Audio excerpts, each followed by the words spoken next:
14h03. Donc, bonjour à tous et bienvenue à cette conférence du CREN Cardi. Donc, le CREN, c'est le centre de recherche en éducation de l'Université de Nantes. Et la Cardi, donc, c'est la cellule académique d'innovation du rectorat. Donc, moi, je suis Olivier Villeray, donc maître de conférence au CREN. Donc, je vais commencer à présenter un peu cette conférence. Et puis, je céderai la parole après à Sylvie, qui est au rectorat en ce moment, qui nous dira aussi quelques mots. Donc, ces conférences du CREN ont lieu chaque année. Pendant très longtemps, elles avaient lieu en présentiel. En présentiel. Et puis, l'année dernière, Covid oblige, nous les avons mises en distanciel. Cette année, nouvelle particularité, nous les faisons à la fois en présentiel et en distanciel, donc en hybride. Et je salue donc tous les étudiants du site qui sont là cet après-midi, donc les représentants de pas mal de séminaires de recherche qui vont être très intéressés. Alors, dans une première partie, donc Marie-Pierre vous fera son exposé. Et après, les questions... Excuse-moi, Olivier, de te couper. Est-ce qu'il est possible qu'il y ait un son un petit peu plus élevé, puisqu'en effet, on est plusieurs à devoir tendre l'oreille. Merci à toi, excuse-moi. Je vais me rapprocher du micro. Est-ce que c'est mieux comme Ah, ça? c'est nettement mieux, je te remercie. Ouais. Excuse-moi de t'avoir coupé. Non, mais je t'en prie, tu as raison. Hein. Oui, je disais, cette année, donc c'est une saison en hybride, hein, à la fois en présentiel. Et là, je vois beaucoup d'étudiants de nos séminaires de recherche d'Angers qui sont présents, et je les salue tous. Et puis en distanciel aussi, puisque tu nous parleras, Sylvie, des gens qui sont au rectorat, etc., qui vont regarder cet après-midi. Donc, dans un premier temps, Marie-Pierre fait sa conférence, et dans un deuxième temps, dans 35, 40, 45 minutes, à la fois le public ici présent à Angers pourra poser des questions. Nous avons un micro pour ça. Et puis, y compris Sylvie à Nantes pourra récupérer sur le chat, etc., toutes les questions, et on pourra te poser effectivement beaucoup de questions. Alors, je rappelle que nous avons déjà commencé les conférences avec une conférence en retard de l'année dernière sur les enjeux de pouvoir au Conseil des maîtres, hein, qui a eu lieu au mois d'octobre. Aujourd'hui, on parle donc de bientraitance pédagogique, et merci à Marie-Pierre Vidal-Loton de venir nous parler de ça. Le 9 mars, on aura une recherche sur la qualité de la vie en REP+, pour ceux que ça intéresse. Au mois d'avril, ça sera un thème sur le décrochage scolaire. Au mois d'avril, également aussi sur les savoirs et croyances. Au mois de mai, nous aurons une conférence sur la diversité. Et puis aussi au mois de mai sur le déficit de reconnaissance des enseignants. Et on terminera au mois de juin avec les ateliers philo en cycle 3 et en quoi ils favorisent l'écriture. Donc voilà, Sylvie, je te cède la parole pour quelques mots de la part de la Cardi. Alors, j'aimerais bien pouvoir parler, mais il faut absolument que les gens ferment leur micro. Sa machine à laver en marche, là. Voilà. Je crois que quelqu'un avait en effet dû mettre sa machine. Donc, bonjour à tous. Donc, Sylvie Marquet, responsable du service de la Cardi, donc le service en effet innovation, expérimentation et lien avec la recherche. Donc, on est particulièrement content de cette collaboration avec le CREN et qui amène d'année en année un petit peu plus de participants pour écouter en tout cas ce qu'on peuvent nous dire les chercheurs et contribuer à ce que chacun continue d'avancer dans son métier. Tu nous as en effet rappelé le programme. Je n'hésiterai pas à mettre dans le chat, pour ceux qui sont présents en visio, le lien vers le site de la Cardi sur lequel vous pourrez retrouver l'ensemble des conférences à venir. Je vous mettrai aussi quelques liens, le lien vers le CREN aussi, puisque vous pourrez retrouver la conférence que vous avez pu rater, dont parlait Olivier précédemment sur le conseil de maître. Et puis, je mettrai aussi un petit lien sur une note, puisque Madame Loton-Bidal a aussi écrit une note du CREN qui peut intéresser et qui peut permettre aux uns et aux autres aussi de revenir sur le travail qui va être proposé.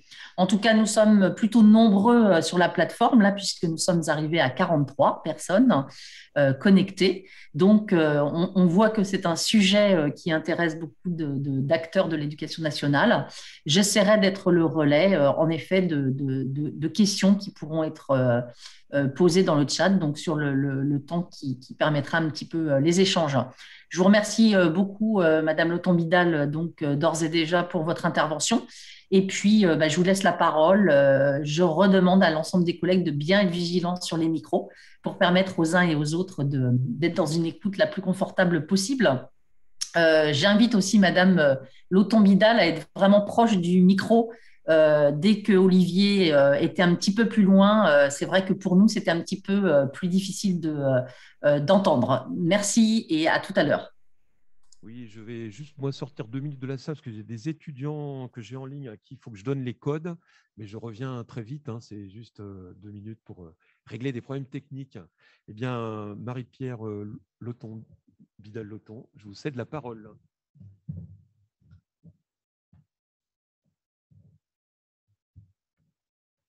Bonjour. Alors, c'est en tant que psychologue clinicienne, mais également en tant que chercheur, mais aussi beaucoup en tant que praticienne. Je crois qu'on entend encore d'autres micros. Voilà. Je me présente ici et que je vais développer mon propos. Je suis également psy-EN, voilà, et donc docteur en sciences de l'éducation depuis peu. Je vais vous parler donc de bientraitance à l'école. Je propose de distribuer le temps en 2 moments. Un temps de présentation, alors pas tant de mon travail de recherche que des éléments saillants, des éléments pragmatiques qui pourraient effectivement intéresser les enseignants et toute personne étant en charge d'accompagner des enfants, des élèves. Et puis dans un second temps, je propose qu'il y ait des échanges nourris de vos questions, de vos demandes d'approfondissement, puisqu'évidemment, en 45 minutes, je ne pourrai pas faire le tour de 5 ans d'études, 5 ans de recherche. Il ne s'agit pas ici de vous donner des recettes miracles, hein, si elles existaient, on le saurait, mais de vous apporter les éléments de réponse que j'ai pu trouver pendant mon parcours de recherche, et puis vous offrir aussi la possibilité d'un cheminement personnel en termes de posture, pour comprendre la dimension éthique, philosophique, éthique du care qui sous-tend ce concept.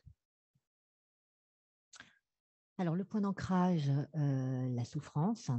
Alors, vous êtes peut-être déjà en train de vous dire, mince, on va passer 2 heures à parler de quelque chose qui n'est pas très fun. Alors, je me permets quand même juste, avant de présenter les différents temps du déroulé, de reprendre des paroles du moine bouddhiste Thich Nhat Hanh, qui vient de décéder et qui disait que le bonheur jaillissait de la souffrance, tel un lotus prend ses racines dans la boue.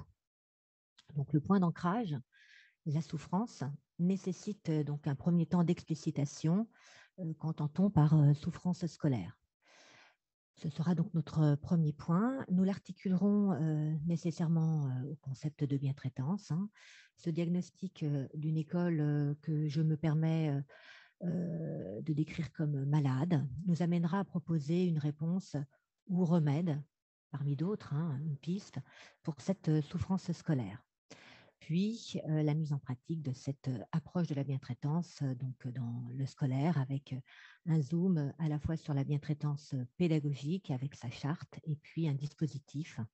Et puis enfin, nous conclurons sur les bénéfices de cette posture, de cette disposition humaine, puisqu'il s'agit effectivement davantage d'une disposition finalement que d'une méthode. Alors, la souffrance humaine inhérente à la vie en général n'est pas une nouveauté, mais oser en parler l'est, en revanche. Le curseur est davantage pointé sur le versant positif, hein, avec un intérêt récent porté sur le bien-être et qui s'emboîte à celle du mal-être dans les écoles, avec des indicateurs du climat scolaire qui soulignent moins l'état de souffrance que la préoccupation que cela suscite au vu du nombre d'enquêtes et d'évaluations diverses que l'on peut trouver. Une de ces enquêtes fait apparaître que les élèves souffrent davantage en France de plaintes anxio-dépressives et somatiques qu'à l'étranger. Je tiens ça de l'INSERM 2009. Les signes précoces du mal-être des jeunes, ils sont listés dans, je vous ai mis en bleu, Mission Bien-être et Santé des jeunes sur viepublique.fr. Vous pouvez le télécharger gratuitement ou vous pouvez acheter l'ouvrage chez Odile Jacob. Donc, Moreau et Brisson, en 2016, ont listé, alors pas que, mais une liste non exhaustive des troubles et de leur augmentation. Donc, il va pouvoir s'agir de retrait, de solitude, d'idées tristes, voire suicidaires, de changements soudains d'attitude ou de comportement, de troubles alimentaires ou du sommeil, d'absentéisme, voire de décrochage scolaire, d'harcèlement, de violence, d'addictions diverses, dont les écrans, qui peuvent être effectivement un espace de fuite, le monde virtuel étant plus valorisant parfois que le monde scolaire, des phobies, etc. Alors, ce rapport indique qu'un certain nombre de besoins ne sont pas respectés et il pose dorénavant une problématique de mal-être dans l'espace scolaire. Alors, on a dans effectivement cette préoccupation récente des phénomènes nouveaux comme l'arrivée d'une échelle que voici, mais je ne pouvais pas retravailler en même temps. Je vais écouter. Monsieur, tu l'as dit ça. Bon. Voilà, mais je parlerai également de l'échelle que j'ai pu co-construire avec le docteur Habib et Marie Lahage tout à l'heure. Et là, depuis peu, j'ai découvert et on suis ravie que le CREN a pu effectivement mettre en ligne et en accès gratuit une échelle d'évaluation également du bien-être. Et puis, l'ouverture récente d'un master BO, master bonheur, voilà, sur l'université de Cergy. Donc, voilà pour la préoccupation du bien-être. Alors, le bien-être, qu'est-ce que c'est? Pour l'OMS, l'Organisation mondiale de la santé mentale est un état de bien-être dans lequel une personne peut se réaliser, surmonter les tensions normales de la vie, accomplir un travail productif, donc on est bien dans le rendement, ça peut être un rendement scolaire, et contribuer à la vie de sa communauté. Dans ce sens positif, la santé mentale est le fondement du bien-être d'un individu et du bon fonctionnement d'une communauté. Alors le bien-être, c'est aussi l'absence de souffrance. La définition de la souffrance par l'Organisation mondiale de la santé, la souffrance qualifie un être qui supporte, endure ou subit une douleur physique et morale, un état de mal-être, c'est-à-dire un sentiment de non-adaptation au monde. Donc, il est question de soucis d'accommodation, d'adaptation au monde, d'étrangeté aux êtres et aux choses, d'indifférence douloureuse. Le mot souffrance est défini comme une douleur physique et ou morale. Ces deux dimensions ou ces deux aspects du mal-être sont intimement mêlés. Ça nous amène aussi à une préoccupation psychocorporelle qui peut nous amener donc du côté du médical, du côté du soin. La douleur est une sensation pénible ressentie dans une partie du corps ou un sentiment pénible et on parle alors de douleur morale. La souffrance est une expérience fondamentale du vivant, narcissiquement éprouvante, c'est-à-dire qui met à l'épreuve notre estime de nous-mêmes et nos structures psychiques de base. On n'est absolument pas en condition pour travailler ou apprendre si on est en état de souffrance. On s'éloigne, comme vous le voyez, du climat pour rejoindre davantage la météo intérieure, ce qui se joue à l'intérieur du soi. La douleur est ce que, dans le monde médical, le patient en dit. Même si sa description est malaisée, c'est seul le patient, l'enfant, celui qui éprouve de la douleur, qui est en capacité de savoir de quelle nature elle est. L'Organisation mondiale de la santé place le ressenti du sujet au centre de ce qui est décrit. Donc on est très loin du climat scolaire, on est vraiment là sur le climat intérieur, la météo intérieure. Cela impose donc la subjectivité du ressenti face à l'objectivité de l'observation ou du diagnostic, qu'il soit médical ou qu'il soit effectivement par des observatoires divers de l'univers scolaire. Alors, on est également dans une problématique de souffrance qui augmente, une politique effectivement du bien-être qui se développe là sur le lit d'une souffrance en expansion. Et quid de la prise en charge, c'est-à-dire qui soigne, qui prend soin. Alors, l'école inclusive, bienveillante et accueillante de tous les élèves se retrouve en charge des élèves en souffrance, ceux-là même qu'elle a pu mettre en souffrance par un certain nombre d'éléments insécures. Alors, le collectif, oui, l'enfant doit effectivement, notamment à son entrée en maternelle, peut-être quitter maman, quitter sa nourrice, il est avec 2-3 enfants, pour d'un seul coup une vingtaine. Le bruit, les exigences de travail, la fatigue, les moqueries, les injustices, les sanctions, les humiliations, la charge du travail, les rythmes, la violence. Tant qu'enseignant, comment gérer le burn-out des élèves, comment gérer peut-être leur état de souffrance, en tout cas leur mal-être, sans risquer de provoquer le leur. Qui porte, qui supporte, quand effectivement les structures extérieures sont à ce point saturées. On a un rapport d'information du Sénat qui pointe la pénurie de médecins, pénurie de places dans les structures, pénurie d'accès aux soins en CMP, CMPP, avec une politique récente qui cherche à faire rembourser les psychologues en libéral qui sont en cours de saturation, des listes d'attente de 3 ans pour une orthophonie, etc. Donc, que faisons-nous de tous ces symptômes qui s'expriment parfois du fait de l'école et en tout cas qui vont s'exprimer à l'école? Alors, c'est simple. Lorsque son équilibre psychique est en danger, il y a 2 options. Tenir, on tient bon. Habituation, on trouve des appuis extérieurs pour se maintenir, voilà, avec du soin, on va essayer de trouver là où on peut. On va essayer de se maintenir dans un contexte qui peut être un contexte anxiogène ou un contexte même pathogène. Donc, option 1, tenir avec sa souffrance, tenter de la soigner ou fuir. Et la fuite, ça va être le décrochage. Alors, décrochage, absentéisme, phobie scolaire, ou décrochage interne. Ce sont ces enfants qui sont là en présentiel, mais leur cerveau est ailleurs. Ils ne sont plus en capacité de penser l'école, ils sont fuyants de l'intérieur.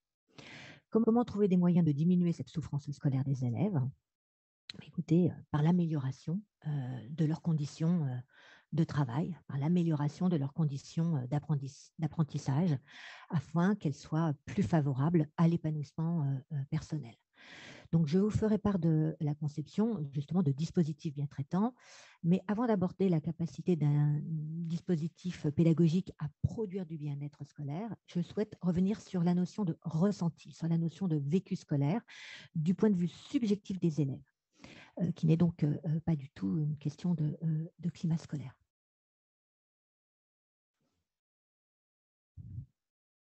Alors, pour évaluer cette météo plus précise et centrée sur l'enfant que le climat scolaire, j'ai cherché un outil, mais que je n'ai pas trouvé.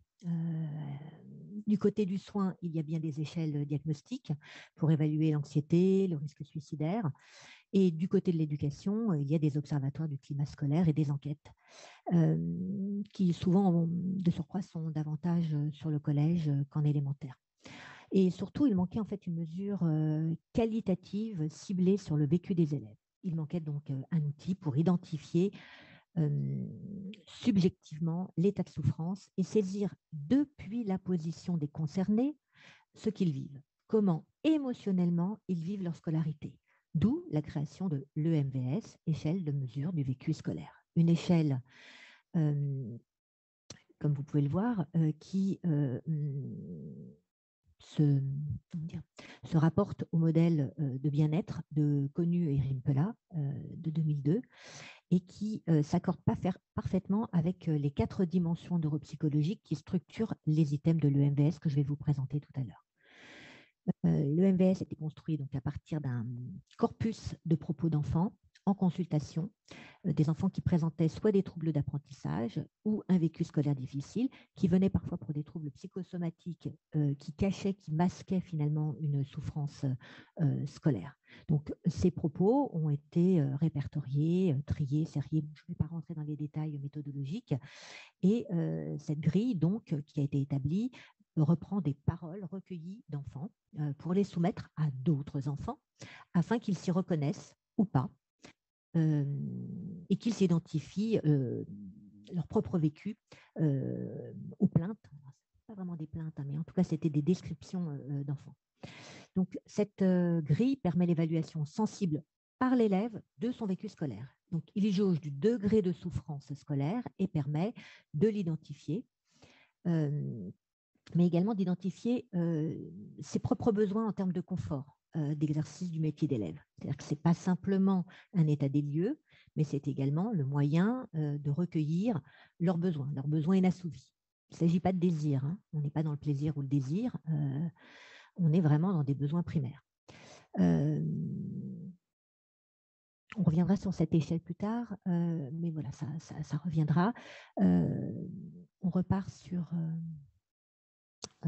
comment dire, la nécessité du coup de bien traiter ses besoins, un peu comme pour trouver la grille. Je me suis penchée donc du côté de la souffrance, de la douleur, de l'accompagnement à la personne vulnérable, et j'ai cherché du côté du soin ce qu'il en était de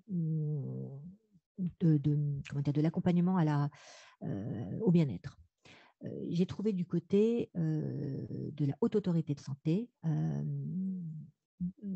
un recueil assez étonnant d'informations établies sur des modalités scientifiques extrêmement pertinentes, donc un outil qui était presque prêt à l'emploi, mais qui correspondait à l'univers médical. Alors, on va y revenir, mais dans les recommandations donc, de bonnes pratiques professionnelles de la NESM, on a la définition et les repères pour la mise en œuvre de la bientraitance. Comment favoriser le bien-être? Donc, en bien traitant les élèves, mais aussi les enseignants. Dans le guide des recommandations de bonne conduite de la NESM, nous trouvons donc la définition des repères pour les personnels soignants. Bientraitance qui a quand même voyagé du domaine de la petite enfance, du domaine des services sociaux, de protection de la petite enfance, qui a migré jusque l'univers médical, et donc avec la possibilité effectivement d'utiliser cette bientraitance, d'y adjoindre un tiret et d'ajouter pédagogique et de l'emmener jusqu'au scolaire. Alors, la définition de la bientraitance. La bientraitance est une démarche globale dans la prise en charge donc, du patient, on est dans le champ médical, de l'usager, vous pouvez entendre usager de l'école, vous pouvez entendre élève, et de l'accueil de l'entourage. L'entourage, ça peut être, évidemment, c'est la famille, ça peut être la famille des élèves, visant à promouvoir le respect des droits et libertés du patient, vous pouvez entendre élève, de l'usager, usager de l'école, son écoute et ses besoins, tout en prévenant la maltraitance. Alors, les fondamentaux de la bientraitance. De la même façon, vous avez donc le concept de bientraitance avec les différents repères cadres, et vous allez voir comment ça peut se décliner dans le scolaire. Alors, une valorisation de l'expression des usagers. Les usagers, donc, ça peut être les élèves, avec une écoute active, une attention, un accueil de ses besoins. C'est-à-dire qu'à un moment donné, l'enseignant peut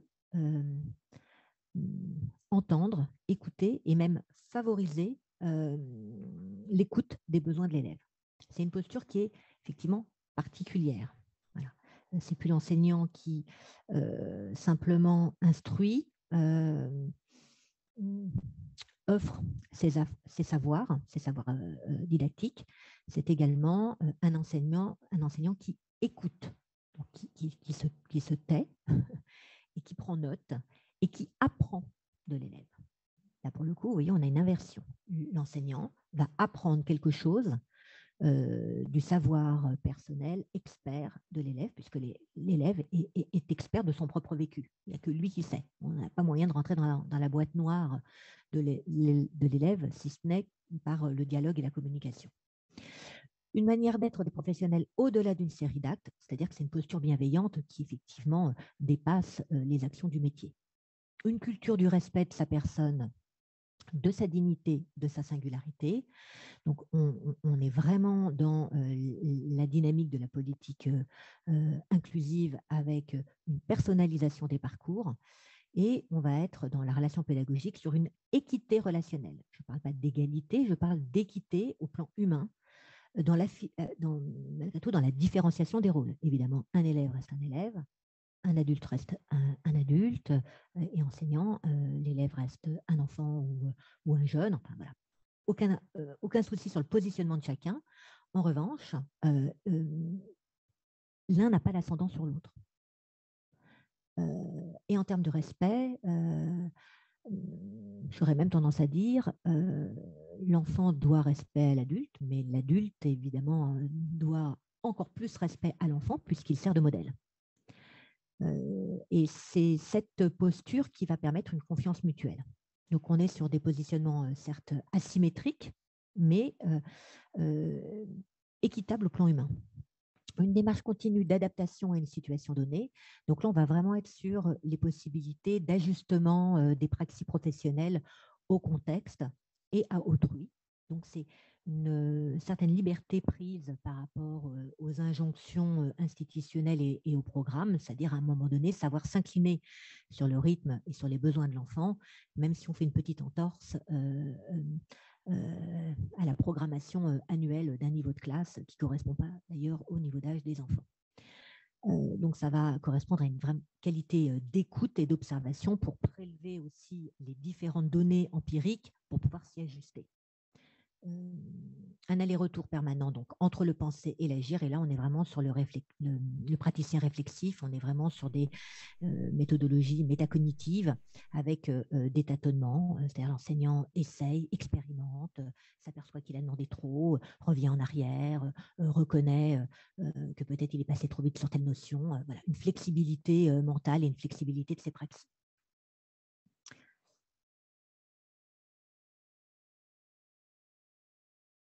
J'ai déjà un petit peu commencé à traduire la bientraitance médicale dans le champ du scolaire et je vais donc poursuivre en vous présentant comment ce concept de bientraitance est transposable de l'univers médical à celui scolaire, pas juste avec les propos que je vous tiens ici, mais avec deux expérimentations sur deux terrains différents. Et encore aujourd'hui, je ne vous ai pas dit sur ma présentation, je suis fondatrice d'une association Potentiel 10 qui veille à la bientraitance des élèves et notamment dans le respect de leur neuroatypie, donc avec du contenu d'information et de formation autour de l'accompagnement à l'accompagnement.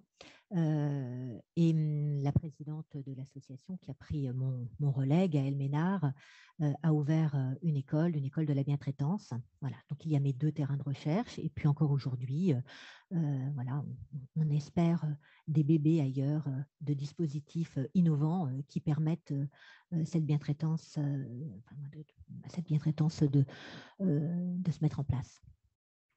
Alors, pour cela, dans ma recherche, nous avons expérimenté via donc une recherche-action le transfert dans l'école des grands axes de la bientraitance définis par la Haute Autorité de Santé, la HAS, comme une démarche, donc nous venons de le voir, une démarche globale de prise en charge de l'usager de l'école, de l'usager de l'école, l'élève, visant à promouvoir l'écoute de ses besoins.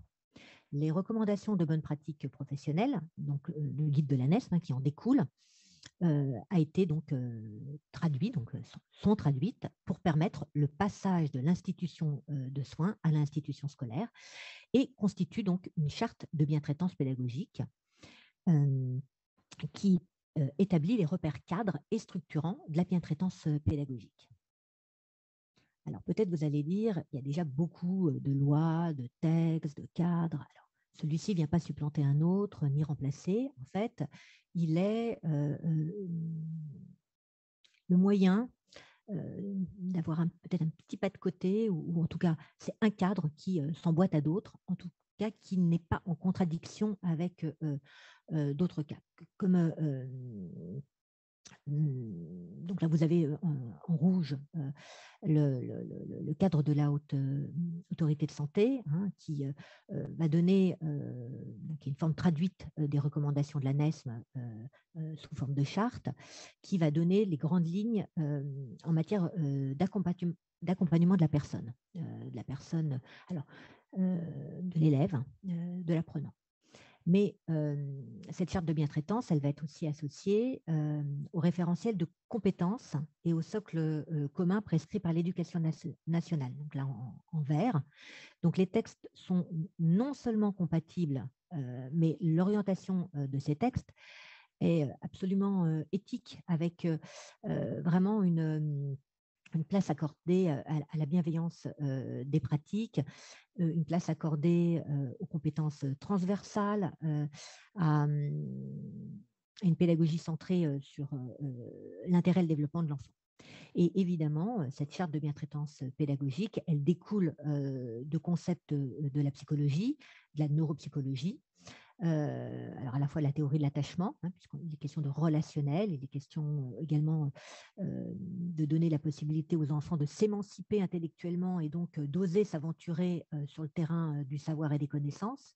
Et pour cela, ils ne doivent pas rester dans l'asservissement ou la dépendance à leur enseignant. Donc c'est vraiment leur donner les moyens d'être acteurs de leur parcours scolaire, donc des références à la théorie de l'attachement. Également des références à tout ce qui concerne la pratique de l'accompagnement. Je vais citer Maëla Paul par rapport effectivement à cette posture d'accompagnement. Donc l'enseignant est un accompagnateur, un guide, et pas simplement plus un instructeur. Et puis, notamment pour la mise en place des dispositifs, donc, qui est l'opérationnalisation de la charte sur des terrains, toutes les connaissances, tous les contenus neuropsychologiques. Voilà, c'est vraiment les neurosciences dans la classe, c'est-à-dire comment effectivement on adapte les contenus d'apprentissage aux possibilités cognitives et développementales des élèves. Donc, la charte de bientraitance va être concrètement opérationnalisable via des actions bientraitantes qui, elles, vont pouvoir varier. Il y a une vraie liberté d'action du pédagogue, des équipes, en fonction du projet d'école, en fonction du contexte, de la population, de l'âge des enfants, etc. La charte n'est que le cadre, voilà, la référence. Ensuite, les actions bientraitantes, 3 dispositifs, 3 actions différentes. Et donc, cela dépend de l'implémentation donc de la charte par l'enseignante en fonction des élèves en présence et de leurs besoins.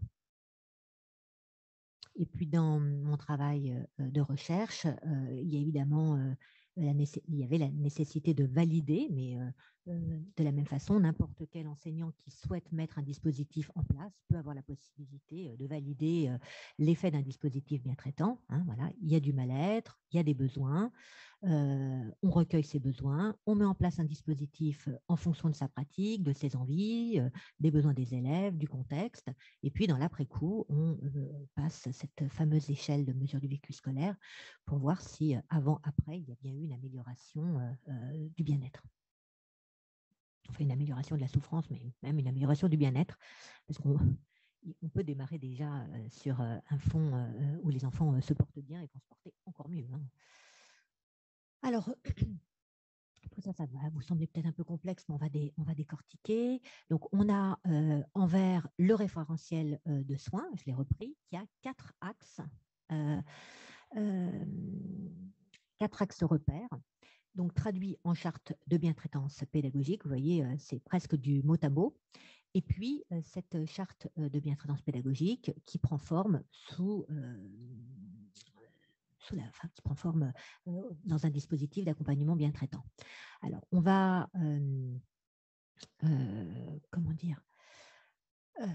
reprendre les différents axes. Donc, vous avez les axes 1 et 2 qui vont permettre des actions à destination des élèves. Et puis, vous avez l'axe 3 et 4, qui sont des axes un petit peu plus compliqués à mettre en œuvre dans les écoles d'aujourd'hui, mais nous y reviendrons, avec l'action B qui est en direction des adultes, en direction des enseignants. Alors, je dis les adultes parce que ça peut être également la famille, le personnel soignant, voilà, la liaison avec d'autres professionnels qui accompagnent les enfants en dehors de l'école.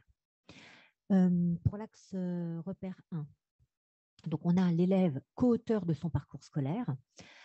Pour qu'il puisse être co-auteur, il va falloir dans la classe mettre en place toute une série d'ateliers et d'activités et puis une posture qui va inviter à la réflexivité, donc à la métacognition, Flavel, Il va être question d'introduire le cerveau dans la classe, d'être dans des pratiques d'explicitation, d'être dans des pratiques d'apprendre à apprendre, hein, avec Zach Hartoun, qui a écrit un livre sur l'apprendre à apprendre, avec effectivement un positionnement de l'élève qui est assez révolutionnaire, puisque il est acteur de ses apprentissages.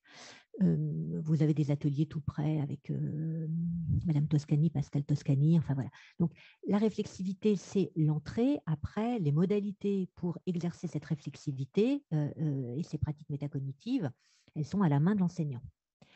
Pour l'axe repère 2, la qualité du lien entre l'enseignant et l'apprenant. Donc là, on est vraiment sur le relationnel pédagogique. Là, on va être sur la confiance, on va être sur la communication et on va être également sur comment donner la possibilité à l'enfant de dire son vécu, dire ses ressentis, dire ses blocages, dire ses freinages. Voilà, c'est quel moment il y a de la difficulté. Bon, donc ça va être tout ce qui va concerner l'auto-évaluation, la possibilité de l'évaluation formative, le portfolio, tout ce qui va être pédagogie Freinet. Voilà, on est vraiment sur des positionnements de ce type. Donc là, on est sur les actions. Alors après, peut-être au moment des questions, je pourrais vous donner davantage d'exemples précis, mais l'idée, c'est de rester suffisamment large pour que du coup, ça intéresse également nos collègues de collège et lycée. Le repère 3, l'enrichissement des structures et des accompagnements, contributions internes et externes. Donc là, on va être sur la formation et l'information des accompagnants. Voilà, donc nous, sur notre travail de recherche, on amenait justement tout ce matériel neuropsychologique au fur et à mesure des entretiens d'accompagnement à l'accompagnement, puisqu'il y avait donc des synthèses mensuelles qui permettaient d'orchestrer la mise en place du dispositif.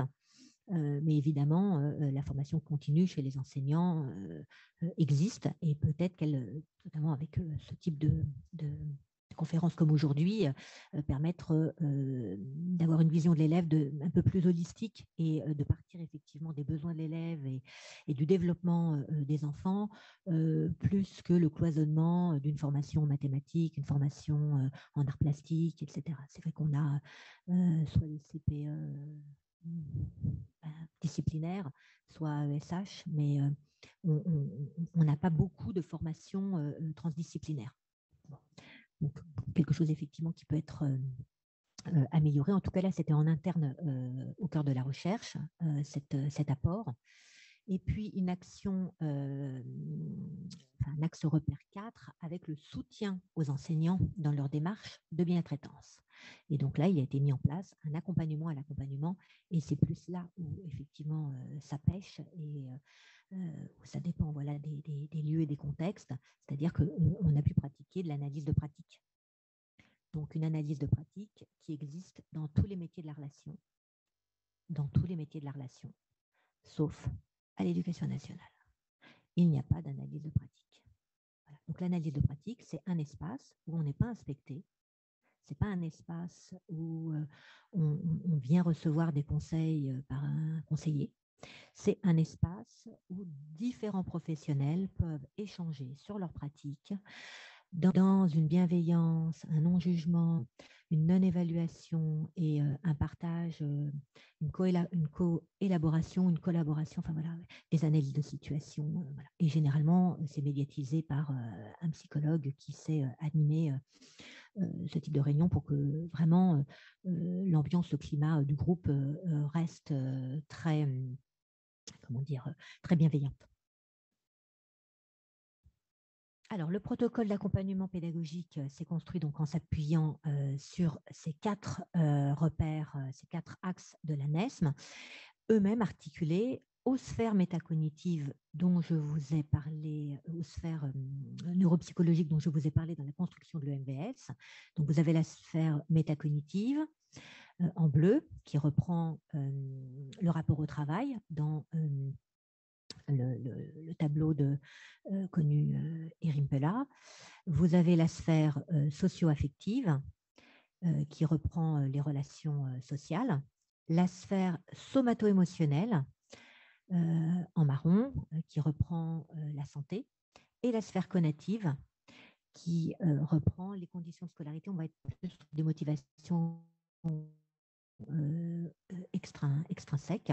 Et ces 4 axes se traduisent respectivement au sein du dispositif par, pour la sphère métacognitive, l'explicitation métacognitive des élèves. On travaille l'explicitation métacognitive, la réflexivité des élèves. La sphère socio-affective, l'identification explicite des besoins des élèves. La sphère somato-émotionnelle, le partage, la communication des besoins. Et la sphère cognitive, la connaissance du cerveau. C'est vraiment l'introduction d'un nouveau savoir, d'un savoir sur soi. Tout ça va permettre des capacités introspectives, des possibilités d'investiguer à l'intérieur de soi.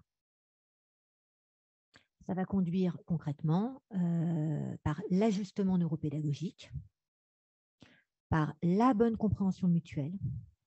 Donc, on est vraiment dans un projet contractualisé, voilà. L'accordage relationnel et un espace motivant de partage interpersonnel.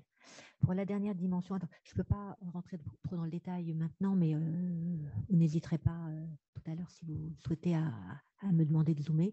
L'espace motivant de partage interpersonnel, le fait d'introduire la connaissance du cerveau et mettre l'enfant en situation de comprendre pourquoi il doit faire ceci, faire cela, et pas simplement pour avoir une note ou pas simplement pour passer le niveau du dessus ou pour faire plaisir à son enseignant, ça donne vraiment sens et corps à la dynamique d'apprentissage qui se joue dans la relation pédagogique enseignant-apprenant. Alors, je vous propose, avant d'arriver au résultat, de faire un zoom sur le MVS et puis on revient sur les résultats ensuite. Donc, vous pouvez, si vous mettez en place un dispositif bien traitant, évaluer l'efficacité de votre dispositif sur le vécu des élèves à l'aide de l'MVS. Donc, je vous rappelle que cet outil d'évaluation sonde le ressenti des élèves.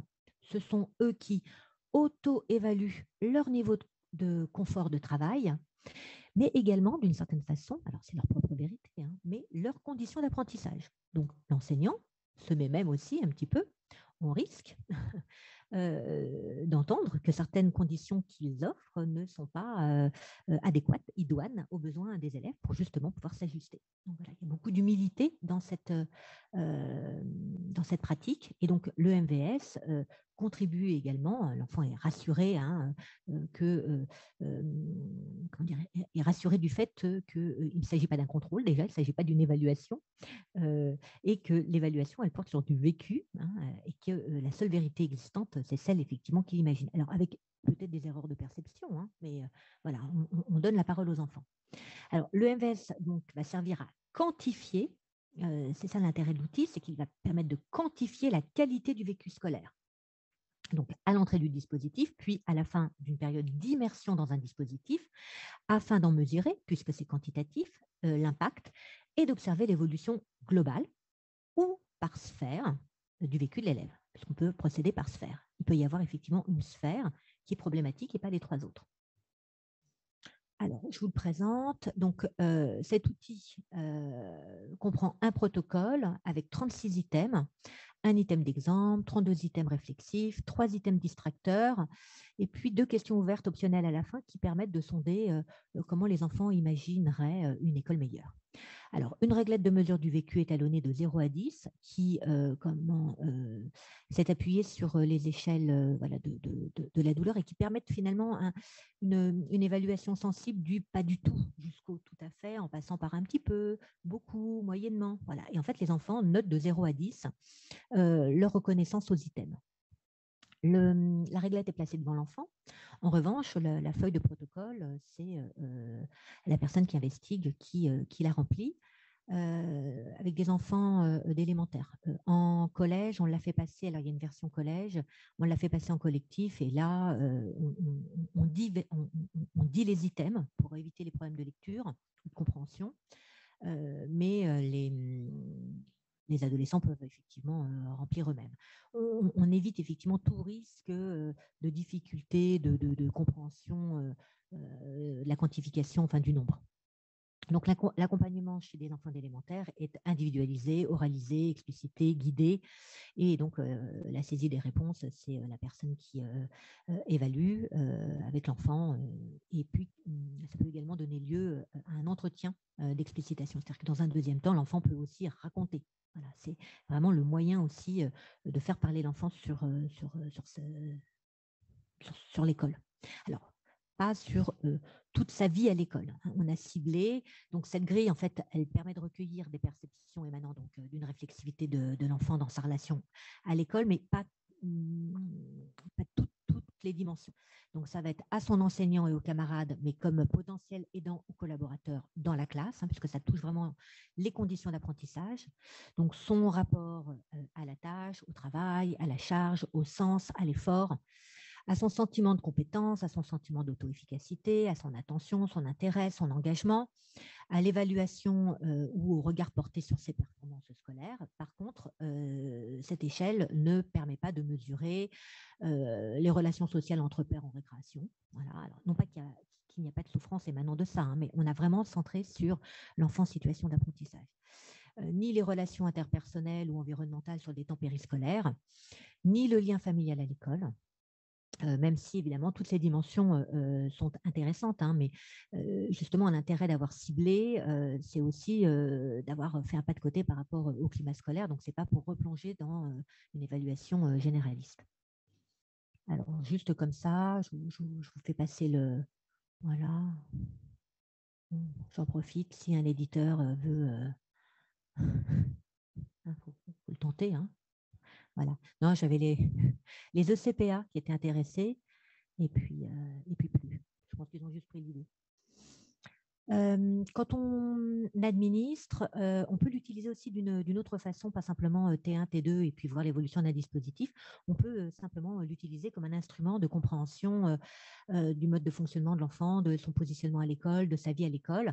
Donc, par exemple, il a été fait de telle façon que les échelles de 0 à 10 ont été parfois donc inversées. C'est pour ça d'ailleurs que pour les petits, on préfère que ce soit l'examinateur qui mette le fluo sur la bonne couleur.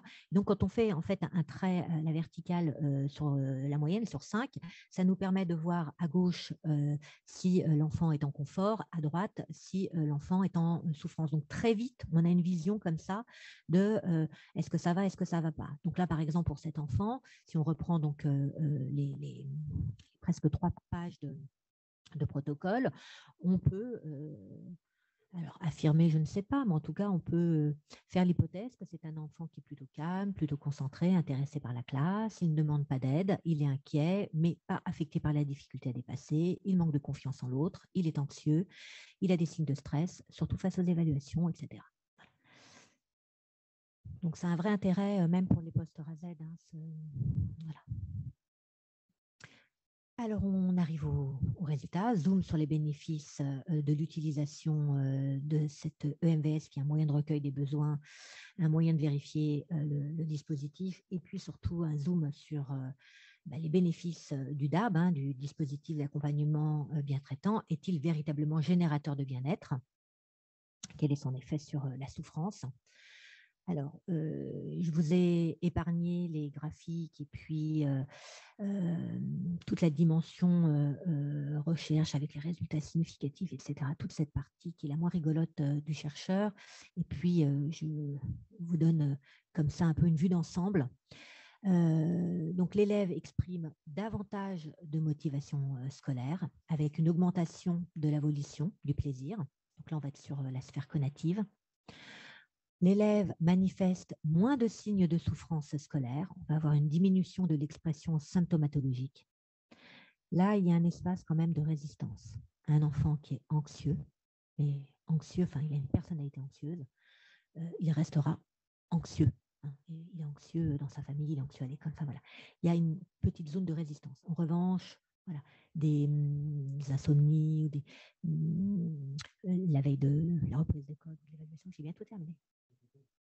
Ah, d'accord. Ok, je me rapproche du micro.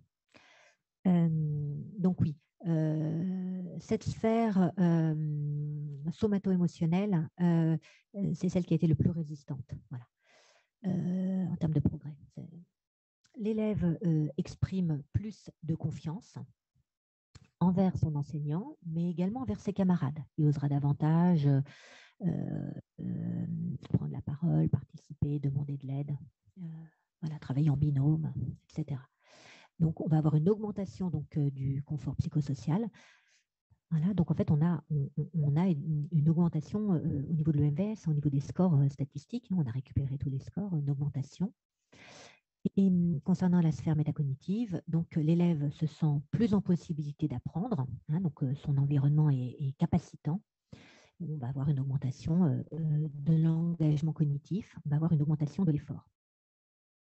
Ce sur quoi souvent les enfants se plaignaient au démarrage. C'est-à-dire qu'en fait, ils se plaignent de la charge et en fait, quand il y a un respect de leur zone proximale de développement et quand ils sont alliés au choix de la difficulté et quand celle-ci est par palier, en fait, ils sont prêts à engager bien plus d'efforts que ce qu'ils auraient pu investir au point de départ quand tout ce processus d'accompagnement et d'ajustement n'avait été mis en place. Alors, une bientraitance à destination des élèves, évidemment, mais en fait, c'est une bientraitance bidirectionnelle car je n'oublie pas mes collègues enseignants. J'ai mené la classe, je sais ce que c'est que le travail d'enseigner, le travail d'accompagner des élèves. Et voilà, et l'institution parfois nous met dans des situations, des contextes qui ne sont pas évidents, que ce soit pour les élèves ou pour les enseignants. Voilà, donc une institution qui bouge, une institution qui fait bouger les repères, mais qui du coup est aussi en crise. Un nouvel équilibre ressortira de cette période de crise, mais voilà, on traverse une phase un peu disruptive avec en plus la crise sanitaire, qui n'est pas que la crise sanitaire de la souffrance, mais également la crise sanitaire du Covid. Du coup, c'est pas simple. C'est vrai que moi, j'arrive ici avec ma bientraitance, tandis que peut-être on se sent pas toujours bien traité avec nos masques, ou lavage de mains, etc. Cette bientraitance, elle est tout à fait bidirectionnelle parce que si les enseignants bien traitent les élèves, en retour, les élèves bien traitent les enseignants. Il y a un effet miroir évident. Voilà. C'est-à-dire que ça fait contagion. Voilà. La bientraitance produit de la bientraitance. Donc, en termes de relationnel, il y a vraiment à gagner dans les deux sens. Alors, la bientraitance, elle rehausse la valeur du travail de chacun, c'est-à-dire qu'il y a une vraie fierté à être dans une réussite, et pas simplement au travers de la réussite de l'élève, mais au travers de sa propre réussite, d'avoir dépassé des écueils en tant qu'enseignant et d'avoir modifié ses pratiques. Elle augmente la confiance de soi, mais également d'autrui. Elle est une garantie de sécurité pour tous, c'est-à-dire en fait, c'est vraiment un environnement sécure dans lequel le partage d'informations, la communication et la compréhension de chacun est possible. Elle est gage d'émancipation cognitive, puisqu'effectivement, quand on est en situation sécure, on ose explorer, tâtonner et aller vers de nouveaux savoirs. En fait, on part du savoir de soi pour aller vers le savoir de l'autre, pour ensuite s'éloigner et être en capacité de réceptionner les autres types de savoirs. En revanche, cette bientraitance implique un espace pour tous, enseignants comme élèves, pour exprimer leurs besoins. Alors, en classe, nous l'avons vu, c'est possible avec les pratiques réflexives, métacognitives.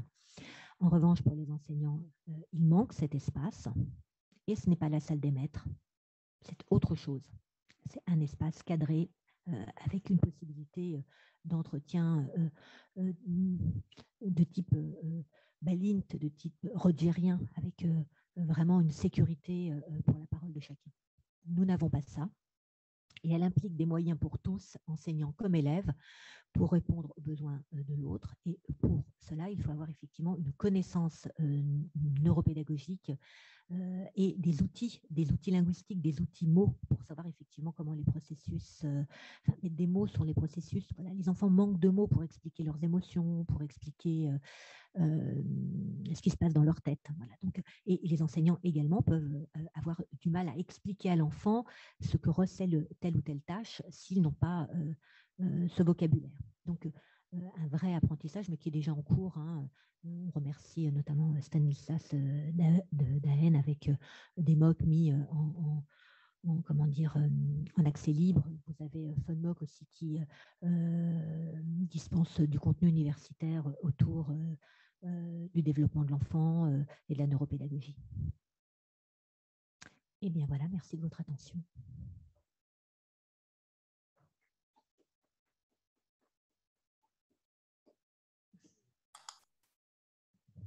Donc, il y a un micro pour les questions qui peut circuler.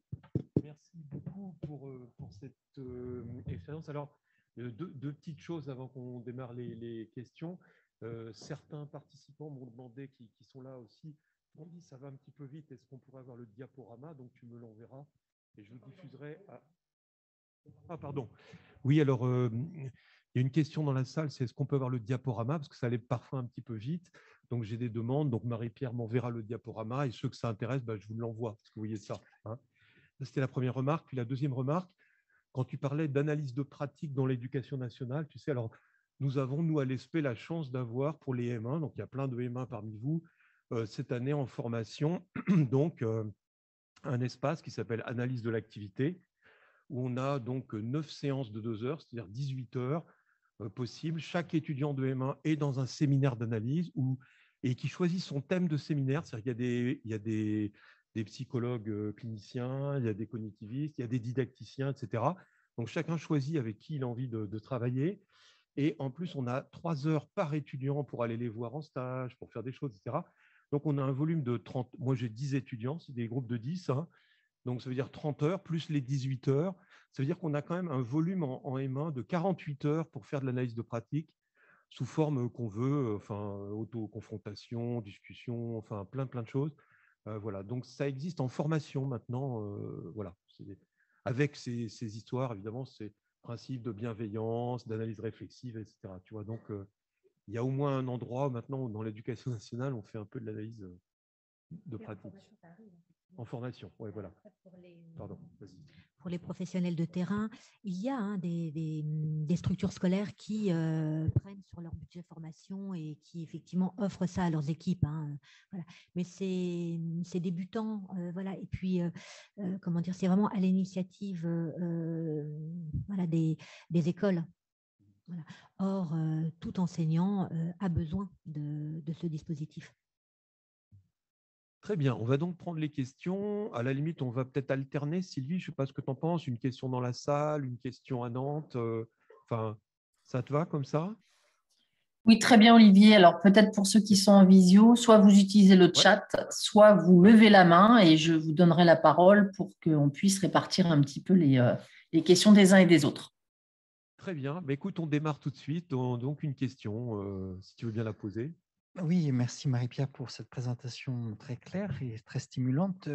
Deux choses m'ont particulièrement frappé que je voudrais mettre en rapport. La première, c'est qu'au fond, tu contestes d'un certain point de vue la figure désormais classique du triangle pédagogique de Housset, puisque au fond, le savoir, ça n'est plus seulement le savoir à transmettre, mais c'est le savoir à produire et sur la pratique de l'enseignant par la réflexivité et sur l'activité de l'élève par la métacognition. Donc, il y a un déplacement du lieu du savoir et une reconfiguration de la nature du savoir. Au fond, ça pourrait former une espèce de losange. Et en fait, l'émergence de ce nouveau savoir suppose un travail sur le langage, essentiellement. Bon. Et à la fin de l'exposé, tu dis que, en fait, la sphère la plus résistante, c'était la sphère somato-émotionnelle. Bon. Et du coup, voilà, c'est ça qui a retenu mon attention, c'est-à-dire il apparaît absolument indispensable de faire ce travail que tu dis, réflexivité, métacognition, mais est-ce qu'on ne reste pas un peu prisonnier du langage et du coup sans prise sur le somato-émotionnel qui supposerait un autre genre de travail? Alors, tout à fait. Alors, le somato-émotionnel, c'est vraiment l'expression par les mots du corps, MAUX. Donc, effectivement, quand il manque les mots MOTS pour dire ce qui ne va pas, qu'est-ce qu'il reste? D'autres modalités d'expression. Donc, les autres modalités d'expression, elles peuvent être symboliques, le dessin, voilà, mais elles peuvent également être artistiques. Voilà. Et d'ailleurs, sur les 3 terrains, sur les 2 terrains de recherche et puis sur l'école Zébrel de Gaël, il y a une grande part accordée à la motricité, à la danse, au théâtre, au massage, à la musique, sur le projet Réseau 10 de Marseille avec des enfants qui avaient des troubles 10. On était effectivement sur la musique. En fait, pendant les temps d'accompagnement à l'accompagnement de l'enseignante, les élèves, il était hors de question de les répartir dans des classes. Alors, c'était avant le Covid, donc ce n'était pas pour des raisons sanitaires, mais c'était juste pour des raisons de bientraitance de l'équipe.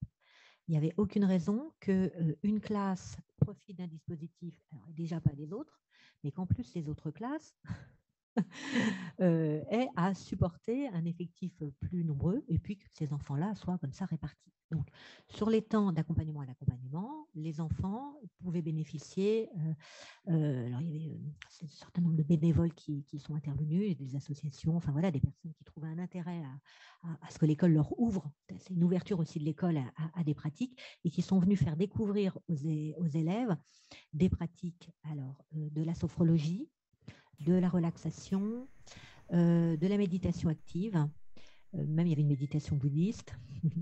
Ils ont eu de l'art-thérapie, ils ont eu, j'ai peur de, voilà. Enfin, vous trouvez ça sur YouTube, on a fait un petit clip vidéo d'ailleurs avec les différentes actions. Il y a eu de l'argile, il y a eu de l'automassage. Voilà, donc, et l'idée était de permettre aux élèves d'exprimer également leurs sensations, leurs émotions via le mouvement du corps, via le dessin, la peinture, le modelage, et puis d'avoir aussi des temps introspectifs, des temps de retour au calme, des temps de retour sur eux-mêmes pour essayer de percevoir leur vécu intérieur et d'y associer des images, des mots. Voilà. Merci beaucoup. Une question à Nantes, Sylvie? Alors, pour l'instant, je n'ai pas de questions ni de remarques, ni de main levée. Moi, peut-être juste une petite remarque. Alors, merci déjà pour votre exposé. Et puis, c'était au moment où vous avez parlé justement d'asymétrie entre les adultes et puis les élèves. Il y a Claire Hébert-Suffren qui parle de parité humaine, d'être dans la recherche d'une parité humaine. Quand j'avais entendu ça, j'avais trouvé ça intéressant pour chercher justement comment on peut être dans la relation. Et je m'interrogeais sur cette sorte de prérequis presque qu'il faudrait avoir en tant qu'adulte pour que finalement toute la démarche fonctionne quelque part. Et je me demandais donc quels étaient les contextes d'écoles dans lesquels vous avez pu opérer vos recherches. Est-ce que dans ces écoles, il n'y avait pas déjà une sorte de terreau favorable pour permettre cette bientraitance? Merci. Tout à fait. Oui, tout à fait. Donc, le premier projet concernait en fait on va dire un dispositif d'école, enfin de classe inclusive. Donc sur Marseille, donc déjà on a demandé, avec Réseau 10, avec le docteur Habib, un CESAD. En fait, il s'agissait d'élèves porteurs de troubles 10 pour lesquels on n'était pas nécessairement dans du registre MDPH ni du registre orientation en Ulysse. Et l'idée était effectivement de proposer un dispositif innovant qui soit all inclusive, avec tout sur place, puisqu'en fait les soins avaient lieu sur place, évitant effectivement aux élèves de sortir, de prendre un taxi, d'attendre dans une salle d'attente. Enfin voilà, on était vraiment dans un esprit de bientraitance. Donc il y avait déjà effectivement une dynamique de soins qui était apportée d'emblée par l'équipe du CESAD. Et puis pour trouver le terrain, en fait, les écoles se sont portées volontaires. Voilà, donc on avait d'emblée une collaboration. Donc ça a été sur une école privée. Donc la sensibilisation, elle était déjà là. Et l'intérêt, voilà, la directrice de l'école avait fait un DU de neuropédagogie avec Madame Toscani. Enfin voilà. Donc évidemment, il y avait des prédispositions humaines d'accueil du dispositif et de cette recherche. Un dispositif ne peut partir que de dispositions humaines prêtes à mettre en place les choses. C'est pas quelque chose qui doit s'imposer, justement. Donc, le deuxième terrain, c'est une école expérimentale du Val d'Oise. C'est une école Freinet avec une pédagogie Freinet. Donc la pédagogie était déjà là. Voilà, voilà l'école des Boursois à Saint-Aulaumone. Voilà, et pareil avec une enseignante qui voulait introduire les neurosciences dans sa classe et voulait être sur une recherche collaborative où les élèves eux-mêmes étaient donc participants de la recherche puisqu'ils évaluent. En fait, ils évaluent le dispositif pédagogique, mais d'une certaine façon, ils évaluent aussi l'action du chercheur. Voilà. Donc, on est dans un climat humain et une ambiance qui déjà est prédisposée à accueillir ce fonctionnement-là. Voilà. On n'est pas dans les résistances qui peuvent être celles dans laquelle on pourrait être englué nous-mêmes en tant qu'anciens élèves. C'est-à-dire qu'on a des repères, on a des représentations construites de modèles, et en fait, il faut déconstruire ces modèles pour pouvoir être prêt à penser les choses autrement. C'est ça que c'est si lent. Voilà. Mais on trouve, et de plus en plus, de personnes qui sont vraiment convaincues de tout ce qui relève de la psychologie positive, de la CNV, la communication non violente, qui sont extrêmement intéressées par tout ce courant de pensée l'élève comme avant tout un enfant et comme un partenaire d'apprentissage. C'est-à-dire que dans le dispositif, l'enseignant apprend de l'élève. Il a à apprendre de l'élève. Vous savez, dans le parcours de soins, quand on est malade, en fait, qu'est-ce qu'on voit dans son médecin? On voit le sauveur. On est en posture comme ça, à la fois admirative et en même temps, il a intérêt à nous sauver. Enfin, on est en attente. Et voilà. C'est un peu ambigu la relation que l'on a. Par contre, on pense que c'est lui l'expert. On n'a aucun doute sur le fait qu'il a fait 7 ou 8 années d'études et nous pas. Donc, il détient le savoir, un certain savoir.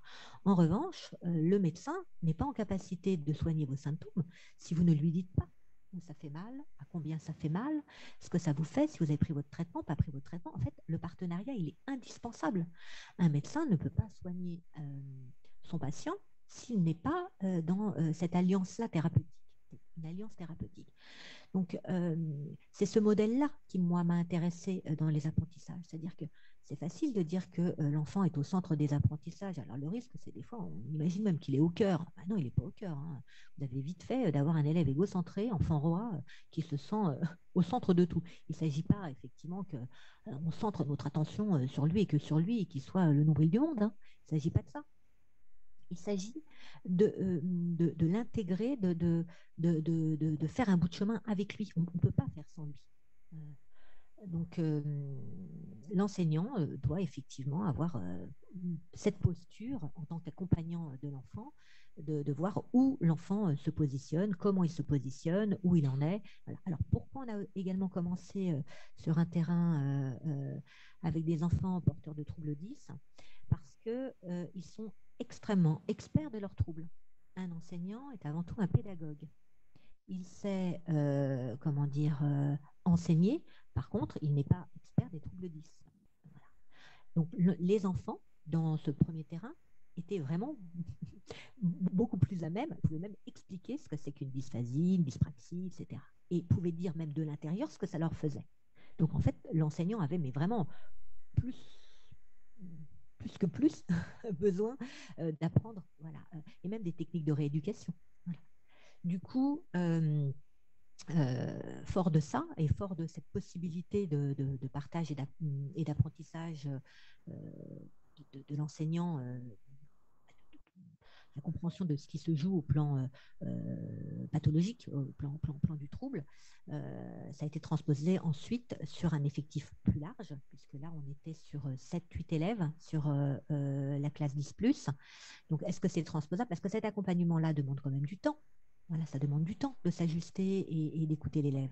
Donc, voir si c'était effectivement transposable sur un effectif plus grand, donc pas loin de 30 élèves, et puis avec une population lambda, une population ordinaire dans une école, là pour le coup, qui était une école publique. Voilà, donc il y a eu une implémentation sur une autre structure, et évidemment, c'était possible. En fait, le temps qu'on perd dans un deuxième temps à comprendre pourquoi l'élève n'a pas compris telle chose ou débloquer une situation une fois qu'elle a été bloquée pendant un quart d'heure, parfois on gagne vraiment du temps en amont à être dans cette posture de consignes explicites, de mettre du sens dans ce qui est demandé à l'enfant et puis d'avoir du temps effectivement pour l'explicitation des points de blocage. Et puis ça évite des interprétations. Un enfant qui ne travaille pas, c'est pas forcément qu'il n'a pas envie de travailler. C'est peut-être simplement qu'il a pas compris la consigne ou qu'il l'a comprise autrement. Voilà. Donc ça, au final, ça fait gagner du temps. Je suis partie sur plein d'autres choses. Non, non, mais c'est très bien, ça éclaire sur plein de choses. Est-ce qu'il y a des questions dans la salle? Non, ça vous paraît très clair? Je peux? Oui, bien sûr. J'ai une question peut-être un peu naïve, mais cette démarche de bientraitance, comment elle peut s'inscrire aussi dans le scolaire, j'ai envie de dire de la petite section, jusqu'à la dernière année de l'université. Voilà, enfin, essayons d'élargir un petit peu le champ, c'est-à-dire finalement au plan de l'évolution de l'enfant de 2-3 ans jusqu'au jeune adulte de plus de 20 ans. Comment finalement cette démarche bien traitante pourrait s'inscrire? Est-ce qu'on doit considérer de la même manière les choses en maternelle, en élémentaire, au collège, au lycée et plus tard? Alors, les dispositifs évoluent en fonction du contexte et du coup de l'âge des enfants, enfin des apprenants. C'est pas la même chose effectivement un tout petit de 3 ans et puis un lycéen. C'est pour ça qu'on a cette marge de manœuvre entre la charte qui donne effectivement un cadre, une structure, et puis son opérationnalisation qui va dépendre du lieu et du coup du niveau d'âge des apprenants.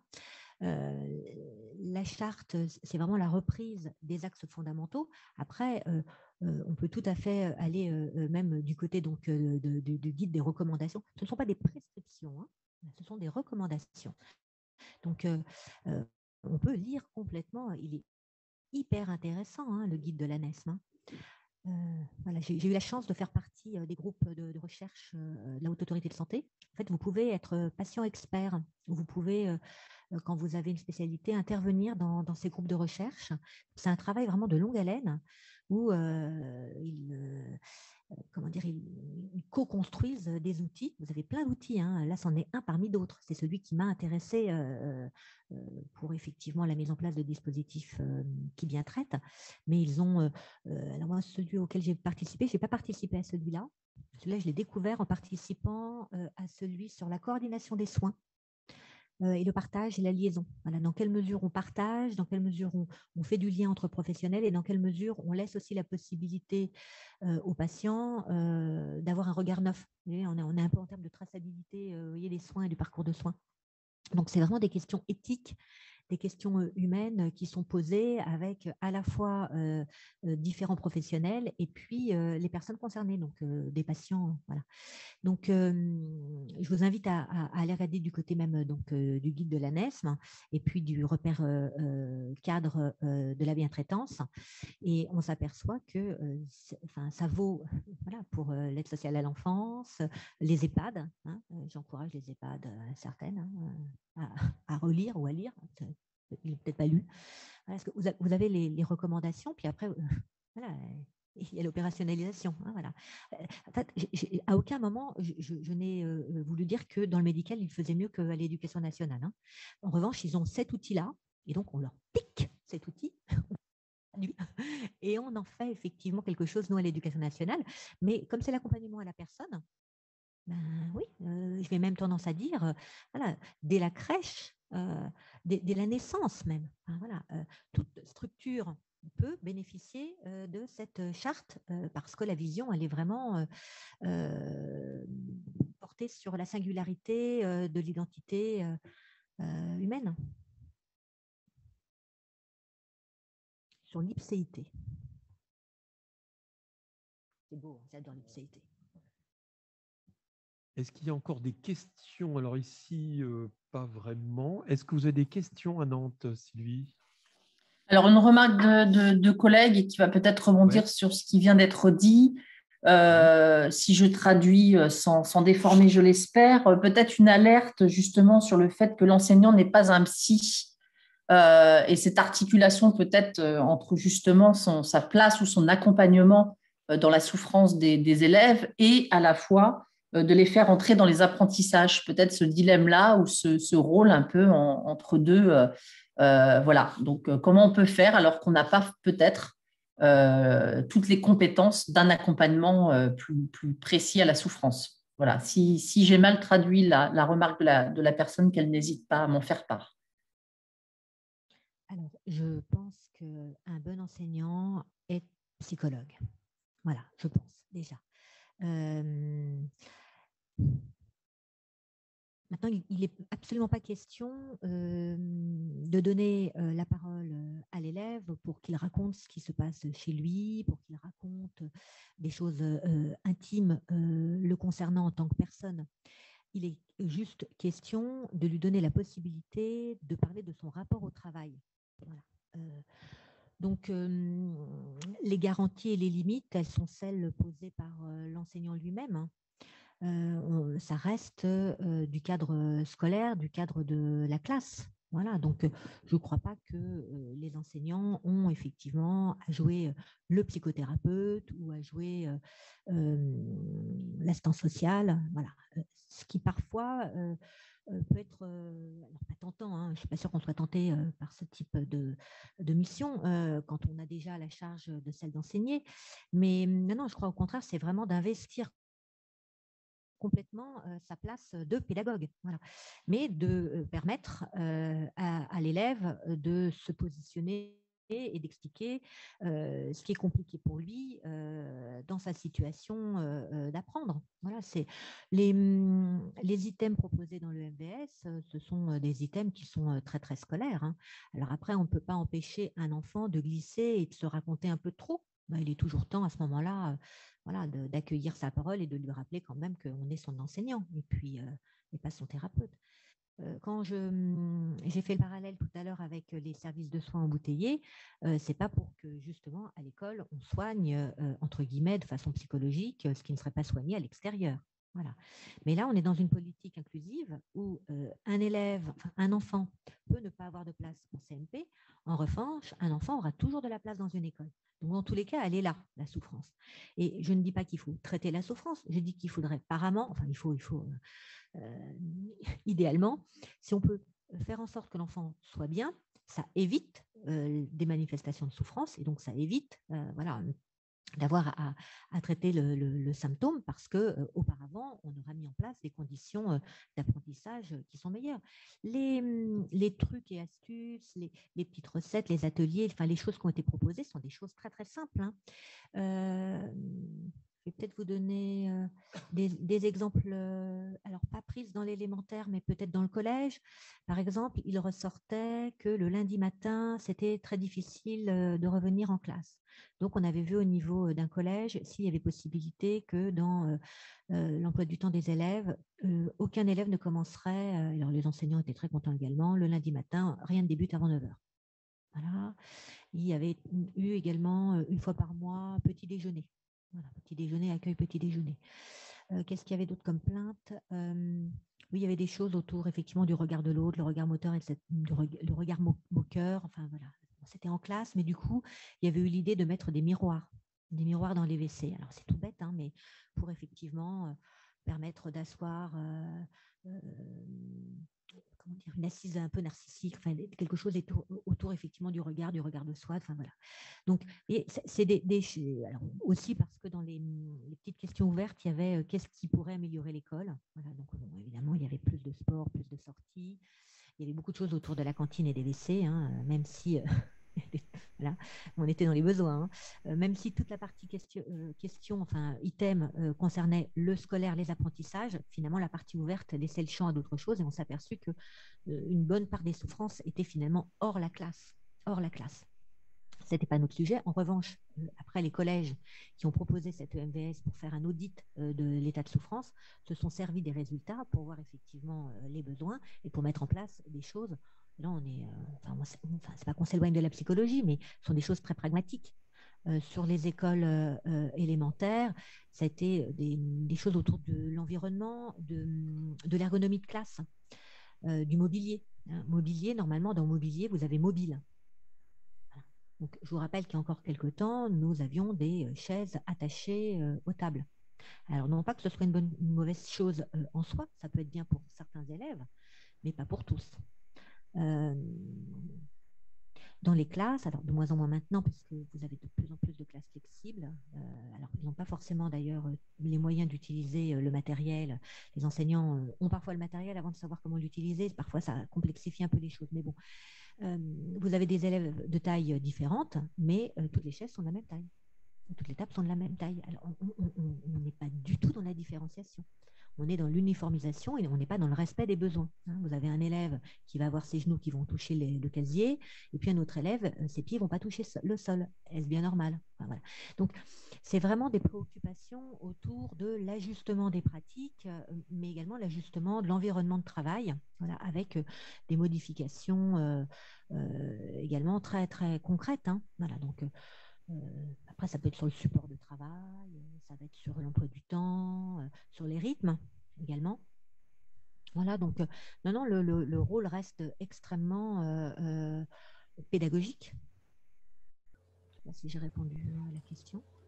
Mais oui, il y a Merci. Alors peut-être d'autres remarques des collègues aussi qui viennent de réagir avec justement peut-être la problématique de la collègue parle de partenariat entre l'élève et l'enseignant et sa difficulté justement de mettre ça en place avec un nombre de classes qui peut être important, avec un nombre d'heures qui l'est par contre beaucoup moins. Il nous est mentionné 1 heure semaine seulement en SECPA, par exemple. Et puis le travail qui pourrait être collectif ou qui ne l'est pas dans un établissement, on voit on nous propose en tout cas des freins. On nous relate en tout cas des freins à cette possibilité de relations singulière entre l'élève et son enseignant ou ses enseignants. Peut-être que ces remarques-là amènent aussi à s'interroger sur justement est-ce que la forme scolaire actuelle permet justement de mettre en place cette bientraitance pédagogique. Alors, la forme actuelle en élémentaire, oui, tout à fait. D'ailleurs, mes terrains sont en élémentaire. Je parle d'efficacité, je parle d'implémentation positive dans un cadre qui est élémentaire. Voilà. Je pense que c'est aussi parce que les élèves vont être habitués à contractualiser, à être auteurs de leurs apprentissages, qu'ils vont arriver au collège et vont permettre aux collègues enseignants du collège de surfer sur la vague de cette autonomisation, de cette émancipation des élèves. Souvent, le point d'origine, voilà, c'est l'élémentaire. Déjà pour le contexte quand même plus favorable, en une année, un enseignant a une connaissance de sa trentaine d'élèves qui est bien plus, comment dire, qualitative qu'un enseignant de collège et de lycée. Mais du coup, en mettant en place un certain nombre de pratiques en élémentaire, les élèves vont arriver sur le collège avec un rapport au savoir et une capacité à se prendre en charge et des méthodologies qu'ils n'ont pas. En fait, quand ils arrivent au collège, ils n'ont pas de capacité d'apprendre par eux-mêmes. Ils sont encore très, très, très dépendants de leur enseignant. Et d'un seul coup, ils arrivent au collège, ils ont des emplois du temps, une organisation d'agenda, des différents profs. Enfin, il y a une vraie rupture. Donc, l'idée, c'est aussi d'amener les élèves à devenir des collégiens, plus à même d'être des partenaires. Après, pour ce qui concerne la contractualisation au collège, elle peut se faire par rapport, par exemple, aux évaluations. Il y a encore beaucoup d'évaluations sommatives.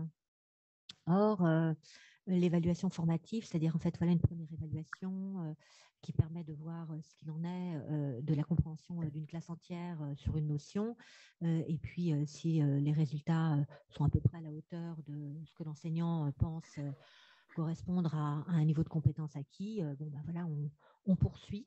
Mais il peut y avoir quelques élèves qui, pour eux, quand même, l'évaluation n'est pas à la hauteur de ce qu'ils ont appris ou de ce qu'ils croyaient qu'ils allaient produire ou de ce qu'ils ont compris, ou peut-être même ils n'ont pas les compétences.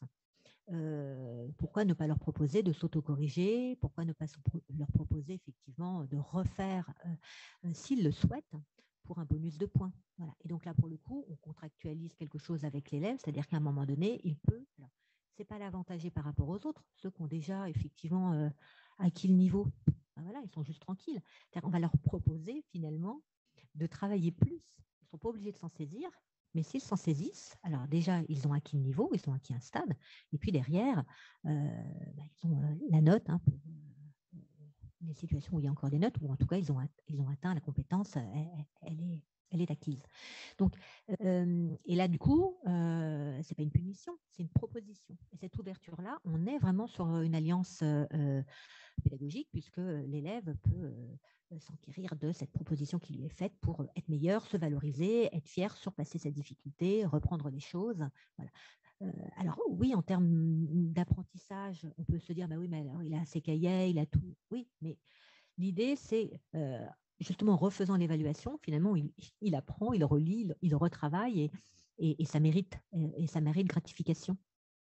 Ça mérite valorisation. L'idée, c'est aussi de motiver les élèves et puis de leur permettre d'être en compétition avec eux-mêmes.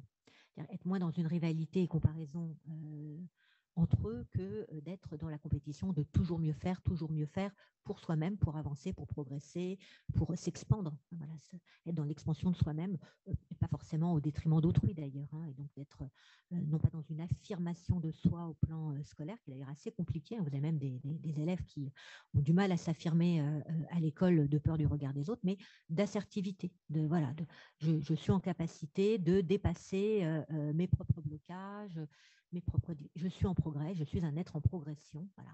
Ça accompagnera en plus ce parcours de transition qu'est l'adolescence, où leur corps se transforme, où leur psychisme se transforme. Et bien, il y a acteurs aussi d'autres transformations qui sont celles du progrès, voilà, avec la possibilité d'un regard rétrospectif sur cette première évaluation. Je sais pas, je vais vous donner l'exemple d'une dictée, par exemple. Cette première dictée, alors non pas j'ai fait 24 fautes, mais sur cette première dictée, parce qu'on va pas noter dans la pédagogie de la bientraitance, on ne va pas noter les fautes, on ne va pas pointer les fautes. On pointe le nombre de mots correctement écrits. Vous voyez, ça évite d'avoir des moins 30. Donc, ou d'avoir des zéros pointés. Donc, cette première dictée, j'avais 10 mots correctement écrits, sur une dictée de 100. Et puis, la deuxième, même des fois en autocorrection, en recopiant, j'arrive à 60 mots bien orthographiés. Entre 10 et puis 60, waouh, qu'est-ce que j'ai progressé. Donc, c'est cette possibilité de valorisation personnelle à un endroit qui est celui de l'enfant qui est intéressante. Et ça peut... Il y a plein de petites pratiques comme celle-ci qui sont réalisables au collège. Un autre exemple comme ça qui me traverse, quand j'ai un exemple, autant le donner, par rapport au tiers-temps. Le tiers-temps, merci l'école inclusive, au moins pour les tensions qu'elles ont pu introduire et les difficultés pragmatiques qu'elles ont pu introduire.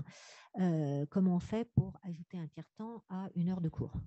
L'enfant ne va pas arriver un quart d'heure plus tard dans le cours d'après, ou ne pas avoir sa récréation, qui est un temps de pause nécessaire pour recharger les batteries. Vous savez qu'ils ne sont pas nombreux à avoir pensé que l'évaluation, elle ne devait pas durer 1 heure, elle devait durer 3 quarts d'heure. Ça paraît simple comme ça, ils ne sont pas nombreux à l'avoir trouvé. L'évaluation, au lieu qu'elle dure 1 heure, elle dure 3 quarts d'heure. Ceux qui ont fini au bout de 3 quarts d'heure, ils ont un temps de repos, un temps de méditation, ils ont peut-être même un temps pour faire leurs devoirs, pour s'avancer, un temps de lecture, un temps de ce que le prof a bien envie de leur laisser. Voyez. Et puis, ceux qui ont besoin d'un quart d'heure de plus, ils l'ont. Donc ça, c'est dans le cadre d'un PPS. Mais pourquoi pas l'appliquer à tous? L'idée de la politique inclusive, c'est aussi ça, c'est de changer les pratiques de telle façon que les ajustements puissent être différenciés pour tous et ça évitera de penser qu'on identifie le handicap comme quelque chose qui pourrait même être stigmatisant, puisque chacun aura sa différence. Chacun aura ses aptitudes, ses potentialités, mais aura aussi ses déficits, ses troubles. Voilà. C'est... Comment dire ? Là, on ne se pose pas la question qu'il y a un ordinateur qui écrit, qui prend des notes, qui porte des lunettes, qui n'en porte pas. On n'est pas en train de se dire il y en a un qui est favorisé par rapport à un autre. Ah non, mais alors celle-ci, là-bas, au bout, elle est vachement favorisée. Elle voit mieux mon PowerPoint, elle a des lunettes. Bah, non, puis celle-là, elle n'en a pas. Bah, on va lui mettre des lunettes. Vous voyez, en fait, c'est ce type de réflexion qu'on va avoir effectivement sur les prescriptions particulières faites aux élèves en situation de handicap. Or, cette différenciation collective, cette individualisation, cette personnalisation, voilà. Alors, imaginez le casse-tête chinois pour l'enseignant que de personnaliser pour chacun. C'est pour ça qu'au collège, l'idée, c'est que les enfants se connaîtront suffisamment eux-mêmes, connaîtront suffisamment leurs besoins, sauront davantage comment c'est plus facile d'écrire aux plumes ou d'écrire avec mon ordi ou d'écrire sur une page blanche parce que l'interlignage avec mon trouble orthoptique, c'est pas possible, etc., etc. Et ça sera juste une liberté, une acceptation, une tolérance de la part des enseignants à la diversité. Alors, c'est compliqué. En fait, l'esprit humain, nous, on aime les choses uniformes. C'est plus facile. On peut tout faire rentrer dans une même case. En fait, c'est plus facile. Vous voyez, les élèves, tous bien alignés avec un uniforme, habillés pareil, pensant pareil, etc. En fait, c'est pas de notre faute. Notre cerveau est bâti comme ça, mais on peut le transformer. On peut faire confiance à la plasticité cérébrale et puis même à la théorie de Darwin sur l'évolution de l'espèce. Je pense qu'on peut transformer nos cerveaux et être davantage en capacité de supporter les éléments éparses et d'arriver à en faire une synthèse qui est effectivement un groupe d'individus tous singuliers. Voilà. Je suis encore partie sur d'autres choses à faire. Très intéressant, on a ça nous en formation, mais pourquoi le groupe B n'a pas-t-il fait la même chose que le groupe A, ou pourquoi est-ce que, enfin voilà, tu vois, c'est des questions, parce que c'est comme ça, enfin voilà. Est-ce qu'il y a des questions encore dans la salle? Non? Non, non, ça vous paraît très clair, ça. Bon, c'est intéressant, c'est la première fois là qu'on tentait d'avoir des séminaires de travail qui viennent écouter une conférence de recherche, et ça, c'est intéressant avec des... Très bien. Est-ce qu'il vous reste des questions? Non, à Nantes, ou est-ce que ça vous paraît... Alors, a priori, pas de questions, des quelques remarques Vas-y. pour remercier l'intervention, dire que c'était intéressant, des propos réjouissants ou réconfortants, on va dire, avec malgré tout, pour certains aussi, une forme peut-être de décalage entre la réalité et ce qu'on souhaiterait. Voilà, donc ce qui est proposé semble parfois un peu difficile à concrétiser, on va dire. Donc le chemin peut être long et comme vous le disiez tout à l'heure aussi, il faut penser les pas de côté à petits pas pour peut-être transformer cette école à plus long terme ensuite. Oui, je ne pense pas du tout que ce soit utopiste, rien n'est impossible. Par contre, je pense effectivement que les potentialités sont davantage voilà, du côté de l'élémentaire et que ça va cheminer progressivement sur le secondaire. Voilà. Et puis, avec des dispositifs sur le secondaire qui seront beaucoup moins lourds ou conséquents que ceux possibles en élémentaire, puisque les élèves seront eux-mêmes porteurs, viendront avec ces valises-là, en fait, seront eux-mêmes porteurs d'un rapport au savoir et d'un rapport à eux-mêmes et d'un rapport à leur métier d'élève qui, du coup, sera emprunt de ce qu'ils auront traversé pendant leur classe élémentaire. Voilà. S'il n'y a plus d'autres remarques, on va remercier donc Marie-Pierre pour son exposé. Et puis voilà, ça nous fait réfléchir. Donc c'est ça quand même l'essentiel. Voilà. Donc merci à tous, à ceux qui étaient présents, à ceux qui étaient en visio, d'avoir été présents. Donc, et voilà, il y a une question encore. Oui, Sylvie? Non, non, donc merci à tous pour la présentation, pour ceux qui se sont connectés ici. Et puis j'avais mis dans le chat les liens vers le CREN, retrouver le programme de la suite des conférences et puis on retrouvera prochainement l'intervention donc, de Madame Loton-Bidal sur le site aussi, une fois qu'on aura gérer les aspects techniques. Donc, ce sera possible aussi de retrouver tous ces éléments-là. En tout cas, merci à vous tous et puis très bonne suite de journée et bon courage pour les semaines à venir encore avant les vacances. Oui, ma thèse est en accès libre. Hein. Elle est dans la bibliothèque voilà, universitaire. Enfin, voilà. Donc, elle est accessible. Alors, elle fait 500 pages. Hein, donc, je vous invite pas nécessairement à sa lecture. Hein. Là, pareil, hein, un appel à un éditeur pour faire 3 fois des livres de 100 pages, mais pas 500. Et puis, peut-être effectivement un petit peu moins comment dire, précis. Mais l'intérêt, ça va être la bibliographie et puis les annexes. Parce que vous avez un certain nombre de références de matériel qui ont été utilisées. Et puis, vous avez toute la partie expérimentale où il y a une description sur les 2 terrains, où là, ça peut être effectivement intéressant. Voilà, tout ce qui est éléments méthodologiques, je ne suis pas sûre que ça soit très intéressant pour les praticiens de la classe de l'école, mais en revanche, la partie expérimentation et puis les références dans les annexes, ça peut être intéressant. Et puis, vous avez la grille, vous avez le MVS, donc tout ça est accessible gratuitement. Ça peut être intéressant pour ceux qui sont dans le séminaire de psychologie clinique, là, hein, avec Léa. Je pense que ça peut vous intéresser d'avoir ça. Hein. Et puis ceux en sciences, je me souviens qu'ils travaillent avec les Ulysses, enfin, voilà, ça peut aussi avoir de l'intérêt. Hein. J'en vois qui font ça. Donc, eh ben, merci beaucoup. Et donc, Olivier, tu penseras pour récupérer le diaporama qu'on puisse l'associer à l'enregistrement de la vidéo, ce qui permettra aux collègues aussi, puisque plusieurs collègues m'ont notifié être intéressés pour avoir le diaporama. Ce que je te propose, Marie-Pierre me l'envoie et puis je te l'envoie et tu diffuses. Enfin, et moi, je diffuse aux étudiants ici. Et voilà. Ceux qui sont intéressés, évidemment, bien sûr. Merci beaucoup. Merci beaucoup et à bientôt. Merci de votre attention. Merci.